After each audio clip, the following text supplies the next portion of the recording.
যারা ব্যবসা বাণিজ্য করেন, ব্যবসা বাণিজ্যে আপনি সততা অবলম্বন করেন, সত্য কথা বলবেন, মিথ্যার আশ্রয় কখনো নেবেন না, কখনো মিথ্যার আশ্রয় নেবেন না।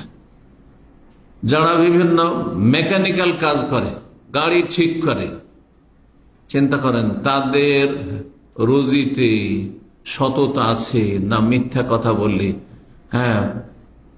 50 টাকার 10 টাকার কাজ করে 500 টাকা বিল করে। জি, এত ইনকাম করেও বরকত হয় না, অশান্তির শেষ নেই, অশান্তির শেষ নেই। যারা নয় ছয় করে, কিছু হালাল বাকিটা হারাম, এদিকে সেকেন্ড হ্যান্ড আপনার কিসের লোহা আর এসব কি বলে ব্যবসাটিকে, এখানে স্ক্রাব ব্যবসা, এই ব্যবসা করে। যদি কোনো জায়গায় দেখা যায় মালিকটা লিখেন নেই, ভালো ভালো জিনিস সংরক্ষিত আছে, সেখানে ঢুকে চুরি করে লোহাকে কেটে কেটে সেগুলোকে স্ক্রাব বানায়, কত যে জেল খাটছে। এখানে জেলে বক্তব্য করলে এইগুলোকে দেখেছি, পুরাতন ইতিহাস, 27 বছর ইতিহাস। এত পয়সা নেই, বরকত নেই। ওর মধ্যে একজনের কথা শুনেছিলাম, এই আপনাদের দাল্লা সানায় এখানে থাকতো, আর স্ক্রাবের হেডমাস্টার ছিল, মানে ও এক মহাসাস কোম্পানির মালিক ছিল। সে বিশাল টাওয়ার তৈরি করেছে, ভিল্লা তৈরি, কত কি তৈরি করেছে, ঢাকা সিটিতে। তারপরে এইদিকে হারাম রোজগার করে, ওইদিকে তার স্ত্রী জেনায় লিপ্ত হয়ে, পরকিয়া বলবেন না, এই পরকিয়া কথাটি পশ্চিমারা দিয়েছে আমাদেরকে, নাস্তিকরা দিয়েছে, যাতে করে ভদ্র ভাষা জেনা ব্যভিচারে লিপ্ত হয়েছে। যেমন বেশ্যাকে, পতিতাকে যৌনকর্মী বলা, ঠিক ওই রকম পরকীয়ায় লিপ্ত হয়েছে, ভদ্র ভাষা না, জেনা ব্যভিচার করেছে। আর তারপরে তাকে নিয়ে সংসার করছে, তার ধন সম্পদে অ্যাকাউন্ট, পুরো টাকা ওর কাছে পাঠিয়েছে, স্ত্রীর অ্যাকাউন্টে পাঠিয়েছে, সব নিয়ে গেছে। জি, ঘটনা যে ভাই শুনিয়েছে সে ভাই ওই এলাকাতেই থাকতো, অনেক আগের ঘটনা বলছি। আল্লাহ হেফাজত করুন। এগুলি হচ্ছে বরকত বিহীন জীবন। বহু টাকা ইনকাম করেছে, কোটি কোটি টাকা ইনকাম করেছে, জীবনে অশান্তির শেষ নেই। এই মানুষ আর বেঁচে থাকার মতো হয়ে আছে? যার ধন সম্পদও গেছে, যার স্ত্রীও গেছে, যার বাড়িও গেছে, সব গেছে, আর সারা জীবন হারাম খেয়েছে, মরলে জাহান্নামে যেতে হবে। কারণ এত লোকের বান্দার হক নষ্ট করেছে, ও আদায় করতে পারবে না, জাহান্নামে যেতে হবে। এমন যেন অশান্তির জীবন না হয় যে দুনিয়া বরবাদ, আখেরাত বরবাদ, সব ধ্বংস হচ্ছে। আল্লাহ হেফাজত করুন। সততা, ব্যবসা বাণিজ্যে সততা, কেনেন অথবা বিক্রি করেন, কেনা বেচার ক্ষেত্রে আমরা অনেকে ব্যবসা করি না, কিন্তু খরিদ তো করি। কেনাকাটার সময় সততা অবলম্বন করা। এমনিতে সাদা সাদা দোকানদার আছে, আর একটা দাম চাইলো, মিশামিশি বলেন, আরে ওখানে তো 50 টাকা দিয়ে দিচ্ছে, আপনি বেশি কেন চাইছেন? মিথ্যা কথা, সব বলবে বরকত। তাহলে অনেক সময় খরিদ করতে গিয়েও মিথ্যা কথা বলে। ওমরা যাবে, একেবারে সস্তা ওমরা, 100 টাকা ওমরা, তাতে মিশামিশি আর অন্য জায়গাতে 80 টাকা দিচ্ছে, 90 টাকা দিচ্ছে। এবার চিন্তা করলে যে মার্কেট তাহলে খারাপ হয়ে গেছে, আমি তো 100 টাকা যদি ধরে থাকি তো আমার কাস্টমারই সব যাবে, দিয়ে দিল হয়তো। এই যে 10টা টাকার জন্য মিথ্যা কথা বলে আপনার জীবনে বরকত সব শেষ। আর তাও যাচ্ছেন আবার ইবাদত করতে, ইবাদতই করেন আর দুনিয়ায় করেন, হারাম। এগুলো করছে এগুলো মানুষ। মেকানিক, শুধু একটা তারের সমস্যা ছিল, একটা তার শুধু ওখানে জড়িয়ে দিয়েছে, আর কিচ্ছু করেনি। অথবা একটা ঘষা দিয়েছে, একটু ঘষা দিয়েছে, কিন্তু তার সামনে যদি করে তো কেমন করে তার কাছে 500 টাকা চাই, বলছে না একদিনে হবে না, আমার কাছে অনেক কাজ আছে, কালকে আসে। আর তারপরে তারটা জড়িয়ে রেখে দিয়েছে, অথবা এটা ঘোষা দিয়ে রেখে দিয়েছে, 500 টাকা বিল হয়েছে। আউযুবিল্লাহ, আল্লাহকে বরকত দেবেন? সমস্ত বরকত শেষ। জি, হাকিম বিন হিজাম রাদিয়াল্লাহু তাআলা আনহু বর্ণনা করছেন, নবী সাল্লাল্লাহু আলাইহি ওয়াসাল্লাম বলে, আল বাইয়ান বিল খিয়ার মা লাম ইয়াতাফাররাকা। ক্রেতা আর বিক্রেতা, খরিদ্দার আর বেচে নেওয়ালা, ক্রেতা বিক্রেতা দুইজনের স্বাধীনতা থাকবে যতক্ষণ সেই জায়গা থেকে পৃথক না হয়েছে। এটা অনেকে মানে না।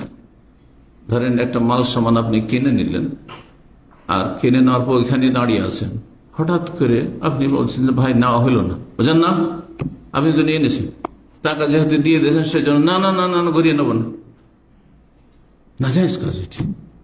মালামে যতক্ষণ সেখান থেকে চলে না গেছে খেয়ারে মজলিস, ওই মজলিস থেকে ও বাড়ি চলে গেছে, তারপরেও যদি দেওয়া থাকে সেখানে এই সুযোগগুলো কিছু কিছু যেমন বড় দোকানগুলোতে আছে বা যে কোনো দোকানে হয়তো আছে যে আপনি মাল সামানটা ফেরাতে পারবেন কিন্তু কিছু শর্তের সাথে, এটা না হয় ওটা না হয়, হ্যাঁ এতদিনের মধ্যে ফেরাতে পারবেন যদি তাতে দোষ থাকে। ওটা হচ্ছে খেয়ার আইন, ব্যবসা বাণিজ্যের মেলা মাসাইল আছে।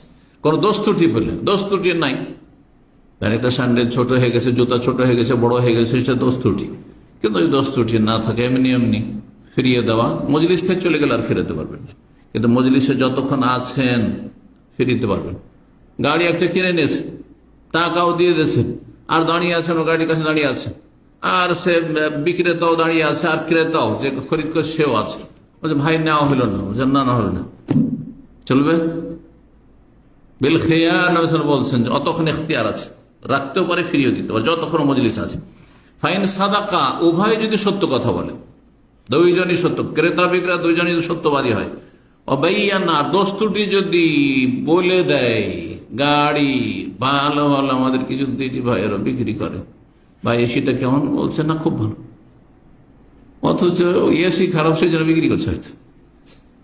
ভাই ইঞ্জিনে কোনো সমস্যা আছে, না ভাই কোনো সমস্যা নেই, অত সমস্যা আছে, আপনাকে বলে দিতে হবে, অবাইয়ানা, স্পষ্ট করে দিতে হবে যে এটা দোষ আছে, এ দোষ আছে।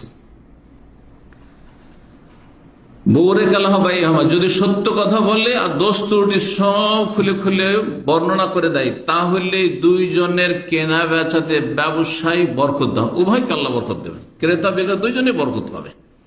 ওয়াইন কাজাবা, যদি মিথ্যা কথা বলে দুজনেই অথবা দুজনের একজন, ওয়াকাতামা, দোষ ত্রুটি গোপন করে, মোহেকাত বারাকাত বাইহিমা, তাদের উভয়ের ব্যবসার বরকতকে নিশ্চিহ্ন করে দেওয়া হবে।